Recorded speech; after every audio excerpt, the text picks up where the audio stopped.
Long before the planes hit the towers, the U.S. government already possessed the hijackers' flight school records, their suspicious wire transfers, and their names on a watch list.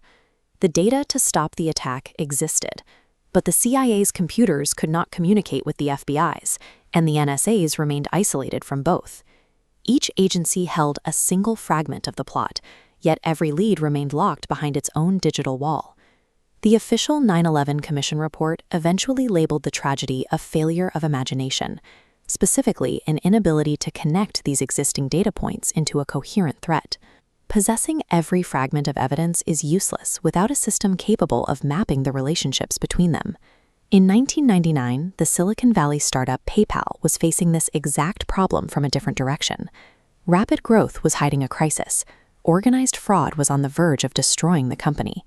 A Russian hacker ring was siphoning $10 million every month. They would use stolen credit cards to fund fake accounts and withdraw the cash to a Russian bank.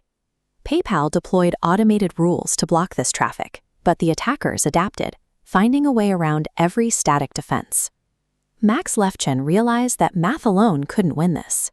To catch a human adversary, they needed to augment human intuition with data visualization.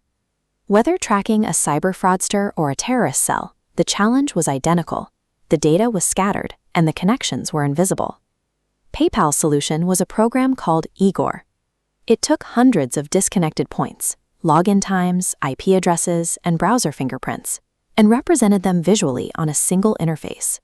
An analyst could now see 47 distinct accounts and instantly recognize the single network linking them together. The software's job was simple: flag the anomalies and let the human analyst make the final decision.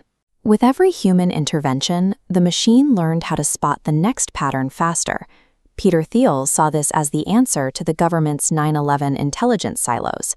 In 2003, he founded Palantir to apply PayPal's fraud detection philosophy to national security. To gain access to the intelligence world, Thiel targeted the CIA's venture capital arm in QTEL.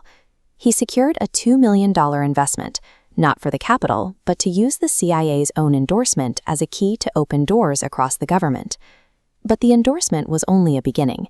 The software would fail if the engineers didn't understand how an intelligence analyst actually operated in the field. Palantir's initial CIA demonstration was a total failure. The Silicon Valley engineers had designed a tool for a problem they had imagined, having never actually seen the black box environment of a real intelligence agency. Palantir pivoted by creating the Forward Deployed Engineer. These coders left California to sit physically inside the CIA, writing software while watching analysts hunt for real threats.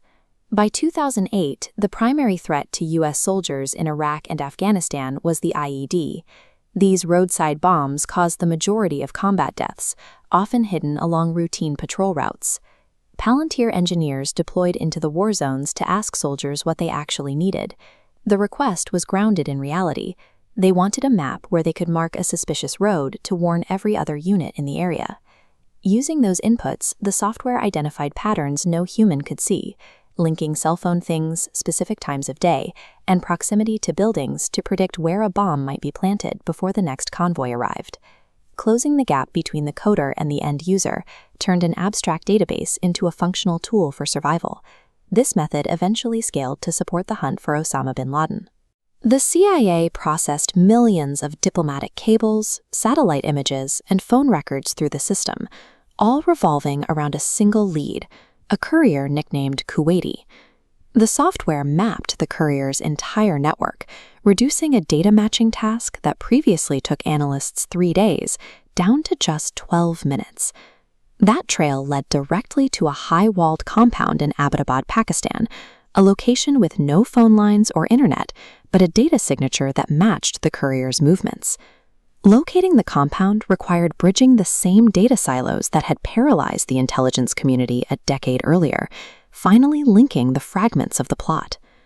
Now valued at $350 billion, Palantir and CEO Alex Karp operate at the center of the world's most critical institutions. Their success provides a specific playbook. First, don't build software to replace people. Build it to make human intuition more powerful. Second, maintain zero distance from your customer. If you aren't sitting next to the user, you aren't building it for the real world. Third, prioritize the right endorsement over the biggest check. One legendary client can open every other door in the industry. These rules are now applied everywhere, from tracking viral outbreaks in hospitals to identifying fraud on Wall Street. In a world drowning in data, power doesn't come from just gathering more information.